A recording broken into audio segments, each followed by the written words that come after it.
Day 64 of reading through the scriptures, starting in Exodus chapter 14. And Yahweh spoke to Moshe, saying, Speak to the children of Israel, that they turn and camp before Pi-hahiroth, between Migdol and the sea, opposite Baal-zephon. Camp beside it, camp before it by the sea. For Pharaoh shall say of the children of Israel, They are entangled in the land, the wilderness has closed them in. And I shall strengthen the heart of Pharaoh, and he shall pursue them. But I am to be esteemed through Pharaoh and over all his army. And the Mitzrites shall know that I am Yahweh. And they did so. And it was reported to the sovereign of Mitzrayim that the people had fled, and the heart of Pharaoh and his servants was turned against the people. And they said, Why have we done this, that we have let Israel go from serving us? So he made his chariot ready and took his people with him. And he took 600 choice chariots, and all the chariots of Mitzrayim, with officers over all of them. And Yahweh strengthened the heart of Pharaoh, sovereign of Mitzrayim, and he pursued the children of Israel. But the children of Israel went out defiantly.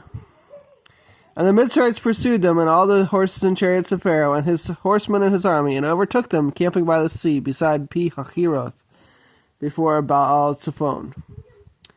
And when Pharaoh drew near, the children of Israel lifted their eyes, and saw the Mitzrites coming up after them. And they were greatly afraid, so the children of Israel cried out to Yahweh. And they said to Moshe, Did you take us away to die in the wilderness, because there are no burial sites in Mitzrayim? What is this you have done to us to bring us up out of Mitzrayim?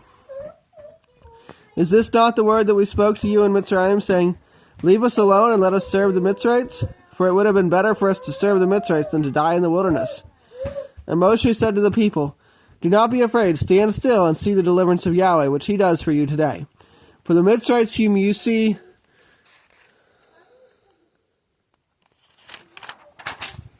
today, you are never to see again. Yahweh does fight for you, and you keep silent. And Yahweh said to Moshe, Why do you cry to me? Speak to the children of Israel, and let them move forward. And you lift up your rod, and stretch out your hand over the sea, and divide it. Let the children of Israel go on dry ground to the midst of the sea.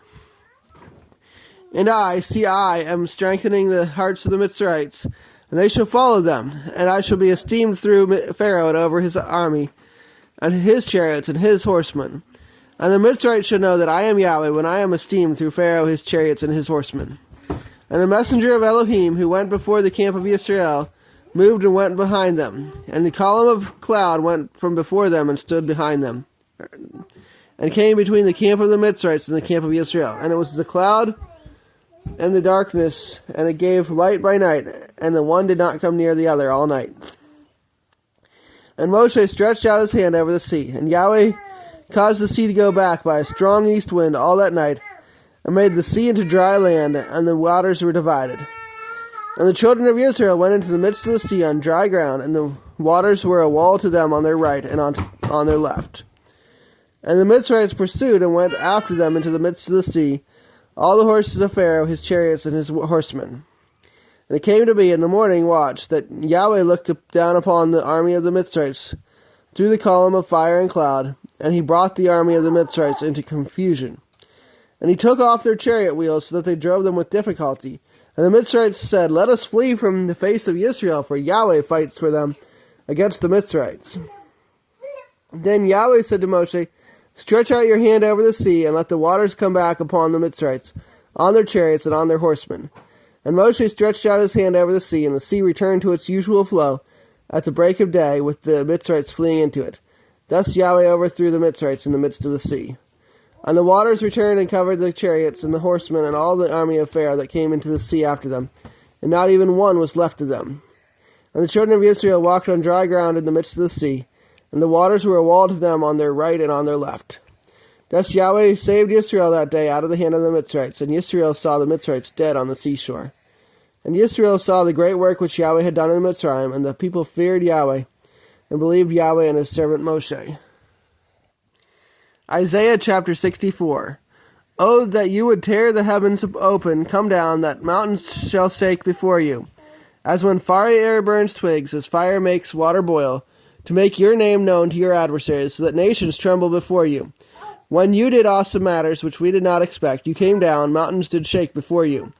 Since the beginning of the ages they have not heard nor perceived by the ear, nor has the eye seen any Elohim besides you, who acts for those who wait for him. You shall meet him who rejoices and does righteousness, who remembers you in your ways. See, you were wroth when we sinned in them a long time. And should we be saved?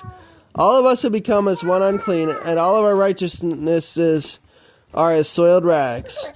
And all of us fade like a leaf, and our crookedness is like the wind have taken us away. And there is no one who calls on your name, who stirs himself up to be strengthened in you. For you have hidden your face from us, and have consumed us because of our crookednesses. And now, O Yahweh, you are our Father, we are the clay, and you our potter, and we are all the work of your hand. Do not be wroth, O Yahweh, nor remember crookedness forever. See, please look, all of us are your people. Your set-apart cities have become a wilderness. Zion has become a wilderness. Jerusalem a waste. Our set-apart and comely house, where our fathers praised you, has been burned up with fire, and all that we treasured has become a ruin. In view of all this, would you restrain yourself, O Yahweh? Would you keep silent and afflict us beyond measure? Psalm 64. Hear my voice, O Elohim, in my meditation. Guard my life from the threats of the enemy. Hide me from the secret plans of the evildoers, from the tumult of the workers of wickedness, who sharpen their tongue like a sword, and aim their arrows a bitter word, to shoot an ambush at someone blameless. They shoot at him suddenly and do not fear. They arm themselves with an evil word. They talk of hiding snares.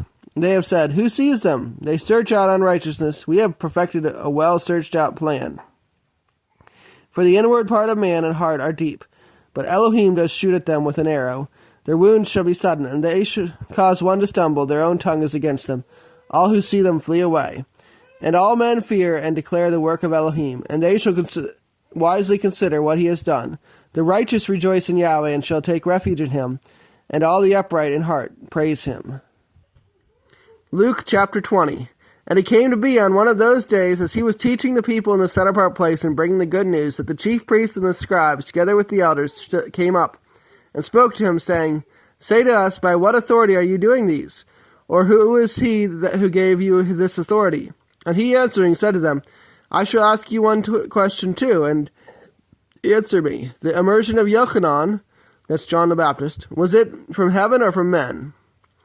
And they debated among themselves, saying, If we say from heaven, he shall say, Then why did you not believe him?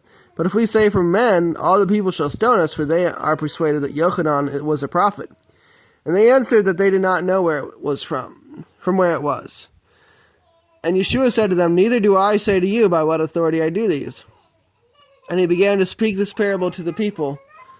A certain man planted a vineyard and leased it to farmers, and went away for a long time. And at harvest time he sent a servant to the farmers to give him some of the fruit of the vineyard. But the farmers beat him and sent him away empty-handed.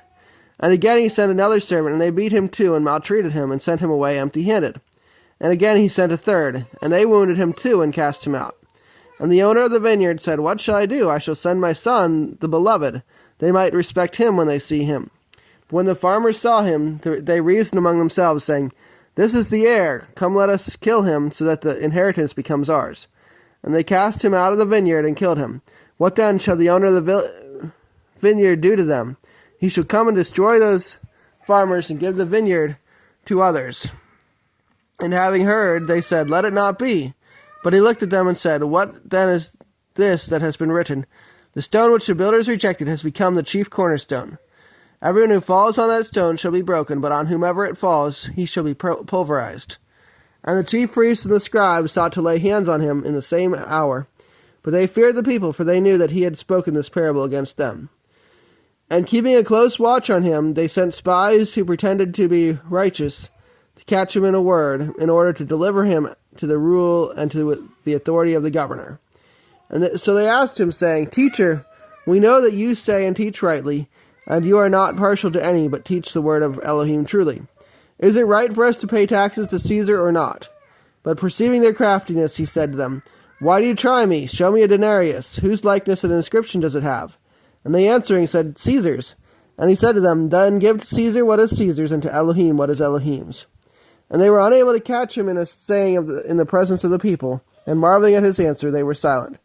And some of the Sadducees, who deny that there is a resurrection, came to him and asked him, saying, Teacher, Moshe wrote to us that if a man's brother dies, having a wife, and he dies childless, his brother should take his wife and raise up offspring for his brother. Now there were 7 brothers, and the first took a wife and died childless. And the second took her as wife, and he died childless. And the third took her, and in the same way the 7 also. And they left no children and died. And last of all, the woman died too. At the resurrection then, whose wife did she become? For the 7 had her as wife. And Yeshua answering said to them, The sons of this age marry and are given in marriage, but those who are counted worthy of attaining that age and the resurrection from the dead neither marry nor are they given in marriage. For neither is it possible for them to die any more, because they are like messengers and are sons of Elohim, being sons of the resurrection. But that the dead are raised, even Moshe showed at the bush when he called Yahweh, the Elohim of Abraham, and the Elohim of Yitzchak, and the Elohim of Yaakov. Now he is not the Elohim of the dead, but of the living, for all live to him. And some of the scribes answering said, Teacher, you have spoken well. But they were not bold enough to question him any more. And he said to them, How do they say that the Messiah is the son of David? For David himself said in the book of Tehillim, Yahweh said to my master, Sit at my right hand until I make your enemies a footstool of your feet. David then calls him master. How is he then his son? And in the hearing of all the people, he said to his top ones, Beware of the scribes who like to walk in long robes and love greetings in the marketplaces, and the best seats in the congregations, and the best places at feasts, who devour widows' houses and for a show make long prayers. They shall receive greater judgment.